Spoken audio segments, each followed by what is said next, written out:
Добар ден, почитувани гледачи. Ја следите емисијата Македонско издание, која што секоја втора сабота влегува во вашите домови и ве информира за поважните настани во комунава во Торонто и околината и секако ве забавува со разновидна македонска музика. Денешнава емисија е 394-та поред, а денеска е 4 март 2017 година. Јас сум Победа Пискачева, продуцентот и водителот на оваа ваша програма, која што се емитува на Роджерс телевизија на каналите 10, 63 и во High Definition 510, веќе цели 19 години. Македонско издание е единствен медиум во Канада, чија видеодокументација е архивирана и е многу значајна за постоењето и активностите на македонската комуна во Јужно Онтарио. На самиот почеток сакам да ви се заблагодарам што повторно одлучивте и оваа саботна попладне во наредните 30 на минути да бидете со нас. Исто емисијава, како што знаете, може да се прати и на www.macedonianedition.tv. Денешнава програма ја започнуваме со третиот и последен дел од интервјуто со професор Том Васос. Како што знаете, почитувани гледачи, во нашава емисија често пати имаме интервјуа со интересни личности кои се од македонско потекло, а родени во Канада. Професорот Том Васос, авторот на книгата Destination Innovation, е еден од нив. What's really mind-boggling is how dramatic this transformation to mobile devices really has been over the last several years. Just within the last few months, the planet reached something called the mobile moment. That was the moment at which the number of mobile subscriptions has surpassed the population of the planet, because there's some people have multiple mobile accounts, for example. Some other anecdotes I think you would enjoy. For example, more people in the world have access to mobile phones than toothbrushes, and that often surprises people. According to United Nations University, more people in India have access to mobile phones than toilets. So you see the power of this and how important this is as a communications medium. Another statistic that people find interesting, every day there's actually more mobile activations of new mobile accounts than childbirths by a factor of 3 to 1. So mobile subscriptions surpassing childbirths by 3 to 1 ratio. So once again, all this points to the power of mobile devices, how it's transforming people, the way they're communicating, not just for personal reasons, but for business reasons as well. And it's this dramatic transformation, I think, that gets us all excited about how the planet is changing. Some people are very worried about this wave, electrical wave, about all this mobility. What is your view about this?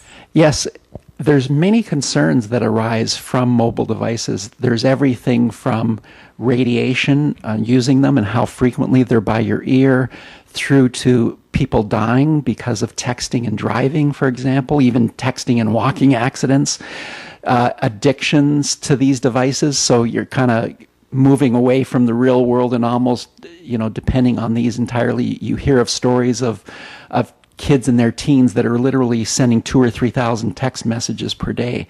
So you have to ask yourself, there's many potential negative aspects. We have to educate people. We have to try to explain to them the nature of some of these problems, that no, you can't text and drive because it's causing deaths around the world. You can't get addicted to the point where you're not able to function properly within your life. You have to be sensitive, although there's no confirmed research that absolutely says this is leading to brain cancer. I don't know about you, but I don't want to take the chance. So most of the time when I'm using my phone, I'm not keeping it by my ear. I'm using the speakerphone on it. And so there's small things you can do to reduce those risks. So understand the potential downsides and react accordingly, not only for yourself, but for your family members, the children in your family, the other adults, etc. So the story of your Macedonian parents. Yes. So more than 60 years ago, my parents came to Canada from Macedonia, and they had 3 children here, myself, an older brother and older sister. And my dad passed away over 20 years ago from lymphoma, so that was very sad and heart-wrenching, of course. My mother's still alive today. She's 92 years old, and she's doing great. She's living at Canadian Macedonian Place, so it's so wonderful to have Canadian Macedonian Place as a place for our elderly parents to live. So just so thankful to John Bitove and all the sponsors and donations that have come in for Canadian Macedonian Place. They always have their annual golf tournament and other things like that we always support to make sure that the funding continues to come in, because it's such a wonderful place for our parents to age, to be with other Macedonians, and really to have that comfort level that in their remaining years. And so we're always thankful of that. So when you visit her, do you speak in Macedonian? Yes, it's interesting. We always break back and forth between Macedonian and English, but I have my favorite times when I visit Canadian Macedonian Place, when I will see many of the older ladies sitting around the main area there. And so I get to talk to them in Macedonian, and I even sing them some Macedonian songs when I learned when I was a child. And so they really get a good laugh out of that. And we would end this interview asking you where people can find your book, or how they can reach you if they need some help in their businesses. Sounds good. Yes, I can be reached on Twitter at Tom Vassos, and the more information about the book is available at destinationinnovation.com. Thank you very much. Thank you. Книгата Прекршен живот од Донка Пискачева Груевска, како што веќе знаете, од неодамна е преведена и на англиски јазик. Македонското издание на ова автобиографско бележење на животот на едно дете бегалче за време на граѓанската војна во Грција, кога околу 28.000 деца беа протерани од нивните огништа, пробуди голем интерес кај читателите во Македонија.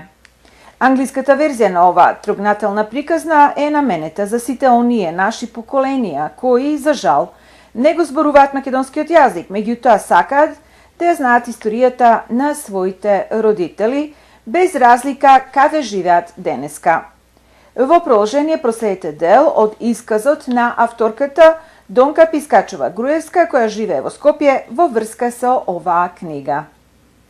Властите тогашни се организира да не прифатат и да видат што со тој народ кој ја напушти овој реон во кој тоа време имаше војна, и не зедоа нас во едни камиони и не однесоа во Битола сите, од Битола во Браилово.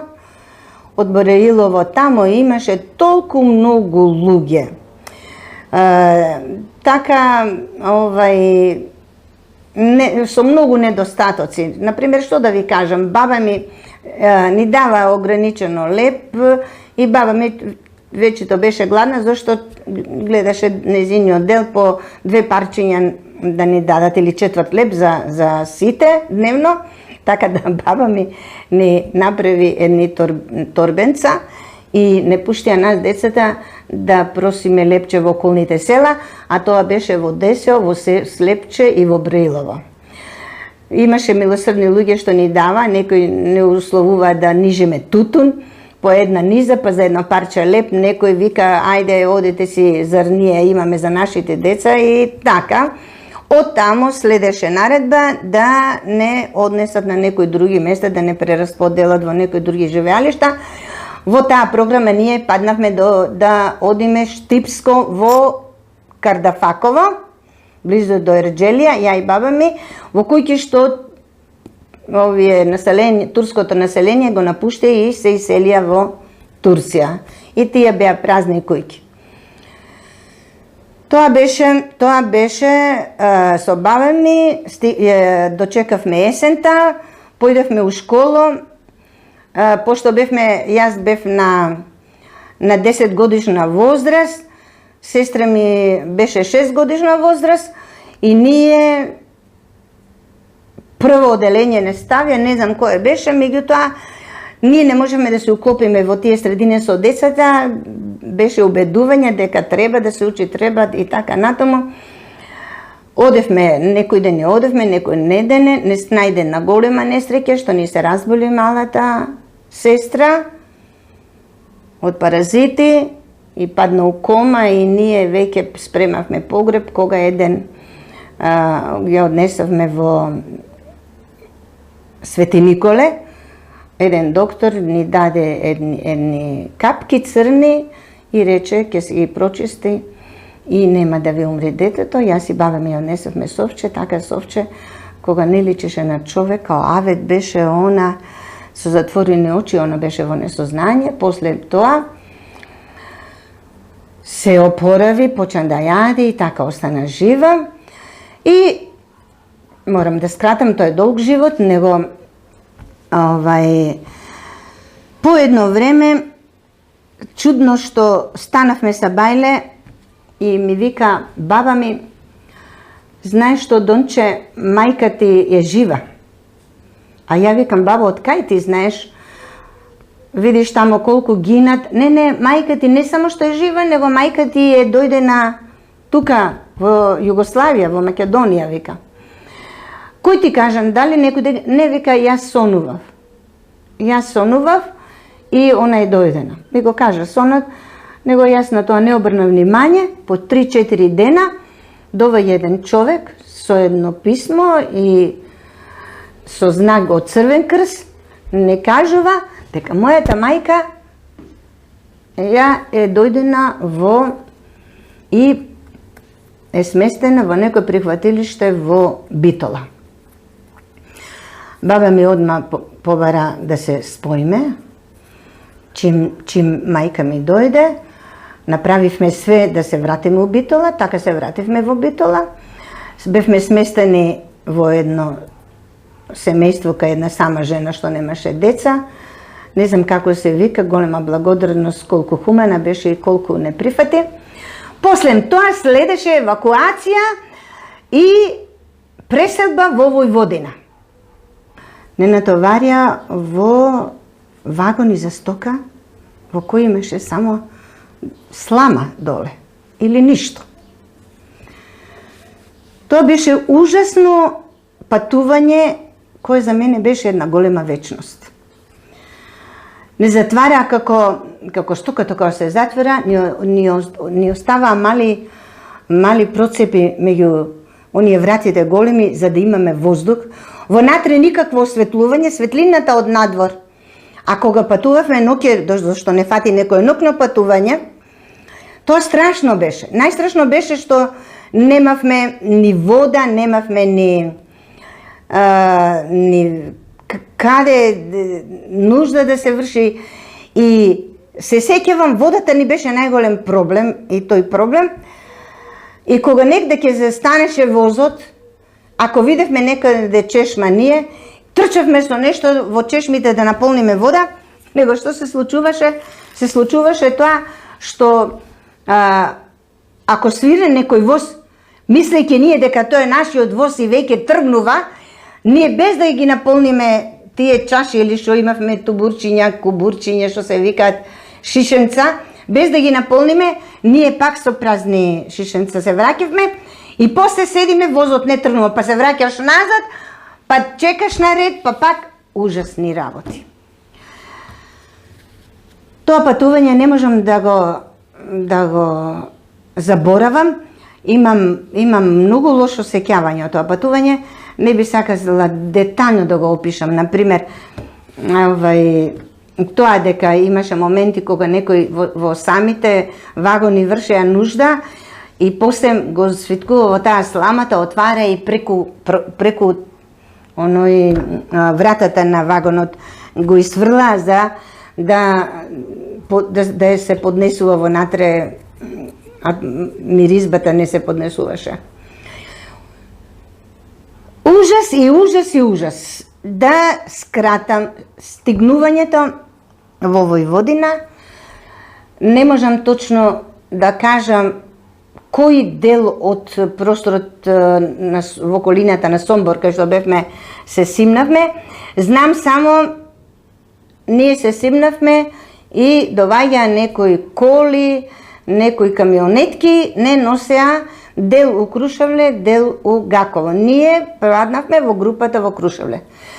Тие кои ќе беа празни, полни со по кукнина, чудно, тие беа протерани луѓе, нешто као колонисти наречени, што биле по потекло германско некој потекло и као казна, како учесници во таа војна граѓанска, светската војна, беа протерени од тие места и они најдоа за сходно да не сместат ние така, значи ги изгубивме нашите живеалишта и сега не населуваат во овие напуштените. Таму одма се организира школување на македонски јазик, учители не распоредија, не тестира децата по возраста во кој оделење да паднеме. Ја паднав во 4-то оделење, што се бунев зашто сакав да бидам во прво со сестра ми, за да не се двоиме. Но тамошните власти констатираа дека за овие деца во суровата зима која не чека, не може, по такви услови, не може децата да овде да осетат нешто добро од живеењето. И се донесе една одлука, еден предлог, кој сака децата може да ги пушти во детските домови некаде во Хрватска или во Србија. Англискиот превод на оваа книга, насловен Broken Life, можете да го набавите доколку се јавите кај мене на 647-977-0233. А сега, почитувани гледачи, следува една музичка numera. 30 март беше, ношија во 12 сато. Камбаната клепна.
Go.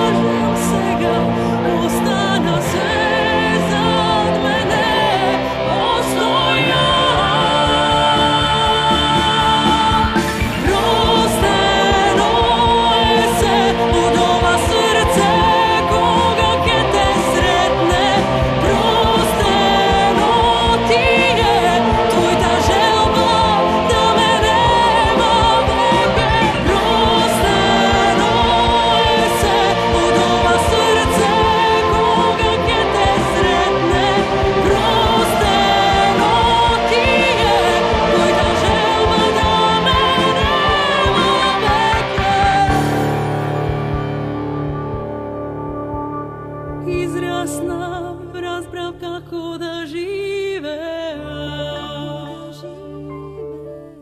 И во денешнава емисија имаме неколку информации.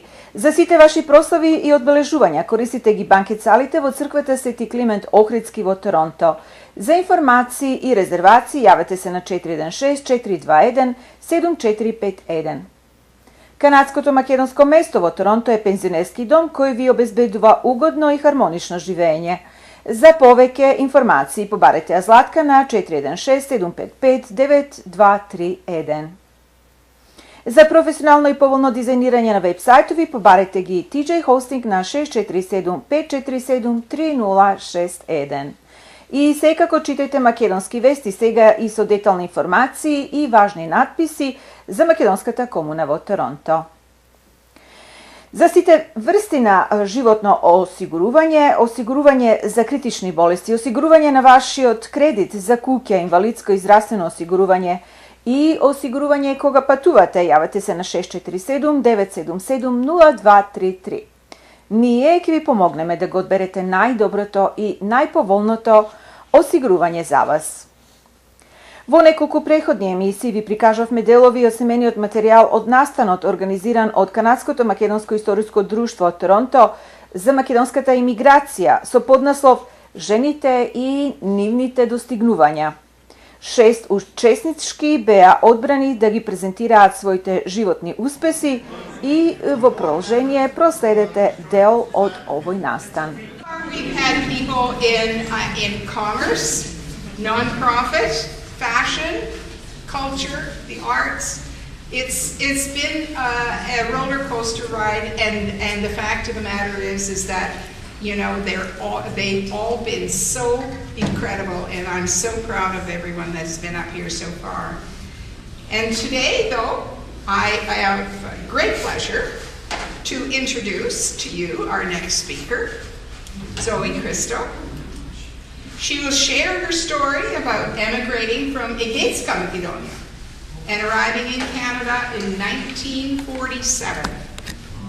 It's her personal story of being an immigrant just after the Second World War, when her family was able to leave at the beginning of the Greek Civil War, which impacted on the Macedonians greatly. We will hear her experiences in business and the community and her transition to a new career in recent years. Zoe and her journey from Bumble to Yorkville. Thank you. For the Panis family, always move when I think of this. 1947 was a very good year. August the 7th, my widowed mother, my grandparents, Baba Zoya and Zedomitre, my two brothers, and myself flew from Athens, Greece to Canada. I was 8 years old. The time we arrived as immigrants from the village of Bumbil near Kossuth in the Aegean region of Macedonia. My uncles had always said that they would send for us the day that Canada was open for new immigrants. Finally, that day arrived. My grandparents were so excited to see their sons and my uncles. The family was together again. I will forever be grateful for my grandparents that they had the foresight to send their sons to Canada when it was easier to do so. I am also grateful for my uncles for taking us all when we were finally allowed to arrive. We were glad to be out of the war zone in Bumbil. We lived in fear that we would not make it out alive. Running for shelter whenever the bombing was too close was a frequent occurrence. This went on for weeks and weeks. Our hopes were lifted each time that we were thinking that our uncles were in Canada. We hoped that we would soon be with them and away from this terrifying situation. We were the lucky ones. We escaped the terrible war and we are reunited with our families. The war and its horrors would last a lifetime for those people that were left behind. A few weeks after we arrived and settling in, I was told that I would be going to school at the beginning of September. I would have to have a change of name from Zoika to Joyce, to change my clothes, get a new haircut, and this would allow me to fit in with the Canadians. My family did this to make things easier for me. Well, to an 8-year-old, easier it was not.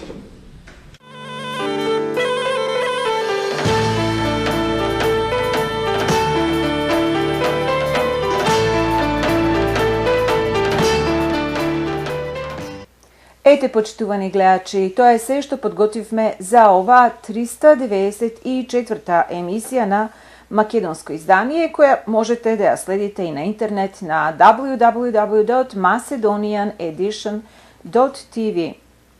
До нашата наредна емисија на 18 март годинава, кога повторно ќе се видиме, ви благодарам за вашето ценето внимание, пријатно и довидување.